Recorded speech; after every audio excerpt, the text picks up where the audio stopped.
So first of all, a series of questions. You can just raise your hand to answer yes. How many of you who are parents have ever lost your children in a mall, a parking lot, a department store? How many of you have had that happen? Okay. Now, for those who had that happen, for how many of you was it your children's fault? They wandered away from you without your permission. And how many of you disciplined your children when they did that, even though you're happy to find them? And how many of you will, with that discipline or some other discipline, send your children to time out when they do something wrong? All righty. Well, Mary and Joseph are exactly just like you. But what a predicament. You know, God asked you to take care of his son, and then Mary says, "Oh God, I lost him." Can you send me another one? And then they find him, and naturally they were upset. 3 days in a big city of Jerusalem to lose a child, even though he's a 12-year-old. They were upset. "What have you done to us? Your father and I have been looking for you." And so they scolded him, and rightly so. He was purely human. And then he went home. He was 12 years old, maybe there for bar mitzvah, actually. And he went home to Nazareth, and we don't hear from him until he's 30 years old. Mary put him on timeout for 18 years. Now that's a strict mother. All right, Holy Family. First of all, what does family mean? What does it mean to be a family? Well, interestingly enough, in the new wedding rite, right after the couple pronounces their vows, the new words, the wedding rite, are, "May God bless this family." It used to be, "God bless this couple," but realizing that family is just any two people or more. These two people just married. Of course, usually we think of family, we think of our natural family. My family, mom and dad, 2 sisters. Same for you, your parents, your siblings, and so on. And then we think of our extended family, grandparents, aunts and uncles, cousins, nieces, nephews, grandchildren, all of that extended family. And I'm sure many of you spent time with your extended family over Christmas itself. And here in Las Vegas, my extended family is about 20 nieces and nephews and great-nephews and cousins and so on, a lot of relatives in Ohio. And I was able to spend part of Christmas Day with some of my family who have a second house in Utah. And it snowed for Christmas. I had a white Christmas there in Parowan. And then there are other people in our lives that we treat as if we were family to them, or they call us family. I'm sure it might be the same for you. 1971, I was ordained a priest. My first assignment, St. Anne's Parish on the other side of town. Joe and Betty Foley adopted me in their family as their 7th child, and I was able to spend part of Christmas Eve with Betty Foley in her 80s now. She said I'm her 7th child and the child that caused her more problems than all the other 6, but be that as it may. And I have young people now, they're not quite so young, who call me Uncle Bill. So that's all part of my extended family. And the same for you. Maybe your aunt or uncle to kids who really aren't your blood relatives, but you're like family. And even in this parish community, we have many different groups that I think feel like families. Certainly our staff is a family. We are together 5, 6, 7 days a week, working with each other as a family. Another great family here at Holy Spirit is the morning mass group. Every morning, Monday through Saturday, 7:30 a.m., they gather here, and they're like a very close-knit family. They celebrate birthdays, they have occasions. We're going to celebrate New Year's this week together, and so on. Other families here in the parish, the community of outreach, those men and women who work with outreach and taking the food and the Christmas stuff to all these different agencies. They feel so close together. There's our religious education family. The adults and the core team, in the SOAR group, grades K through 5, pre-K through 5. In EDGE, middle school program. Upper Room, the high school program. A family of core team and adults and so on. There's the family of our liturgical ministers, all the ministers that work together to put together Mass and serve at Mass, kind of a family. So many different families that we belong to. And the biggest family of all, God's family, as we heard in the second reading today from the first letter of St. John.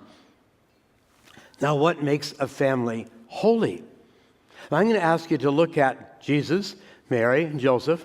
I'm going to give two qualities of their persons, if you will, that would be challenges for us to imitate, and we become like them, the Holy Family, or a Holy Family. So first of all, Jesus. He put God first. He put God first in his life. And that got him in trouble when he was 12 years old, when he thought, well, God's work is that I'm supposed to be a preacher. I'm supposed to be the Messiah. And so I have to begin now. 12 years old then was probably like 20 years old today. They were getting married in their teens back then. So Jesus at 12 years old was probably a pretty mature young man. But he said, I have to do God's work. And so he put God first. And then he did respect his family, of course. It says he went back to Nazareth and spent time with his family until he was 30 years old. So those two qualities that Jesus shows us, putting God first and then respecting the members of our family. And Jesus did this on many other occasions. When he was picking his apostles, we're told in Scripture that he spent the night in prayer up in the mountain. And then, so he put God first, major decision in his life, I'm going to talk to God. Then he came down the mountain, and of the 72 disciples, he chose 12 of them to be his apostles. And he respected them always. Even one time when they really couldn't understand what he meant by eating flesh and drinking blood, he said, I respect you. You can go back to your fishing trade. You can go back to collecting taxes. You don't have to stay with me. I respect your free will. Another time when he was suffering the crucifixion, first he went to God in prayer in the Garden of Gethsemane. He knelt down and prayed, Father, if you can take this cup of suffering away from me, please do, but your will be done. Talking to God first. But so many times during that day of Good Friday, he thought of others. Peter cut off the ear of one of the soldiers, and Jesus put the ear back on and said, Peter, put away your sword, thinking of the soldier who was arresting him. Just like the soldiers who were killing him. And he said, Father, forgive them for their ignorance. They don't know what they're doing. And then to John and Mary at the foot of the cross. Mary, take care of John. John, take care of Mary. He was dying, and he was thinking of others. So are those qualities in your family? Is God first in your family? I don't mean that you have to spend more time talking to God than anything else. We spend most of our time sleeping. 8 hours a day. A third of our day is probably sleeping. And then we work and so on. But is God part of your day? I grew up in a family that was part of that Father Patrick Peyton's Rosary Crusade, the family that prays together, stays together. And we prayed the Rosary once a week as a family. Do you as a family pray at least once a week outside of going to Mass together? Making God important in your life? And then respecting each other, your differences and so on. Let's turn to Mary. Mary had many qualities that we admire. Two of them I'm going to pick out are her concern for others. As soon as she found out that Elizabeth, an older woman, was pregnant, she forgot about her own predicament, herself pregnant, unmarried, having to talk to Joseph. But she was more concerned about Elizabeth. She went to Elizabeth's home and stayed there until John the Baptist was born. But she was humble, the second virtue I talk about. And Elizabeth said, you are the most special woman in the world. Mary said, no, my soul magnifies the Lord. I am a humble servant. So those two qualities of Mary that should be in our lives and our families. Concern for others. And Mary showed that often. In the temple there, she was concerned about Jesus, her son, her 12-year-old lost, of course. But then in humility, she didn't question what he told her. Didn't you know I must be about my Father's business? She didn't know, or she didn't realize what it meant. But in humility, she accepted God's will. And they went back as a family to Nazareth. The other occasion, of course, was at Cana, when this poor couple was going to run out of wine, and she was concerned about that embarrassing situation. She goes to Jesus and says, can you help this couple? And then she stepped in the background.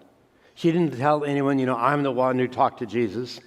So those are great qualities of Mary shown so often in her lifetime. Concern for others and humility. Are those characteristics of you and your family? Do you really care for each other? You know when someone in your family wakes up and is not feeling good and having a bad day, you can read their face. Do you say, what's wrong? Can I help you? Or do you wait for them to come back to you? Kind of move first. Be concerned. Look for their situation. Look for their problems. How can I help you? Can I be there? And humility. In no family should it be one person is the boss, one person runs the show. Step back. You're a member of the family. You're not the family all by yourself. True humility, knowing your talents and knowing your faults and accepting them and knowing the difference. And finally, Joseph. Joseph had a few qualities that I'd like to mention. One is adaptability. Joseph had to be very adaptable. Again, when Mary told him, I'm pregnant, you're not the father, he had to change his whole plans. They weren't married yet. He had to say, now I've got to marry her. I've got to wed her. And inclusivity, another quality of Joseph. He had to include Jesus, not his birth son, an adopted son, or they call him sometimes the foster son, as part of his own. Raise him as if he were his own child. Those qualities in Joseph. Again, adaptability, inclusivity. At Bethlehem, his plans were to take Mary to a birthing center or its equivalent in Bethlehem and try to have a normal birth. But he got there and the town was full. He had to go to a cave or a stable. So he had to be adaptable once again.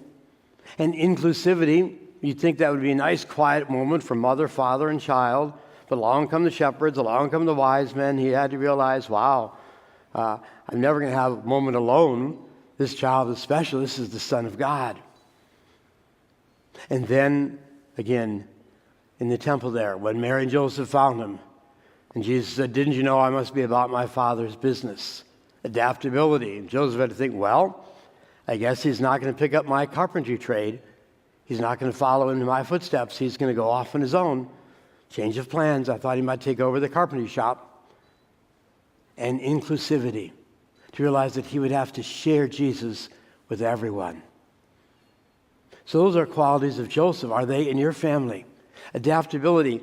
Don't you always have to change plans over and over again? Nothing goes exactly as you planned, or a lot of things don't. I was out with lunch a few years ago with a friend of mine. We'd gone to grade school and high school together, and she said, Bill, did you realize that 90% of families are dysfunctional? And the other 10% are in denial? Isn't that true? There's no perfect family. My family's not perfect. I'm not perfect. They're not perfect. But we love each other anyway. We adapt. We adapt to the ups and downs of family life. How special and how important that is. And what about inclusivity? Families have to be inclusive. Sometimes your children may not hang out with the people you want them to do. They may marry someone that's not of your faith, not of your race. In-laws and people come into your family, and you have to include them and love them as if they are your own flesh and blood. So those are the qualities that make Joseph and Mary and Jesus holy. Again, from Jesus. Putting God first and respecting each other. From Mary, always be concerned for each other, but be humble about what you're doing. And from Joseph, be ready to adapt, to be versatile, to change plans, and to be inclusive. To allow your family to expand, and welcome everyone. Enjoy your families during the rest of the holiday season. Love each other, and you will be like Joseph and Mary and Jesus, a holy family.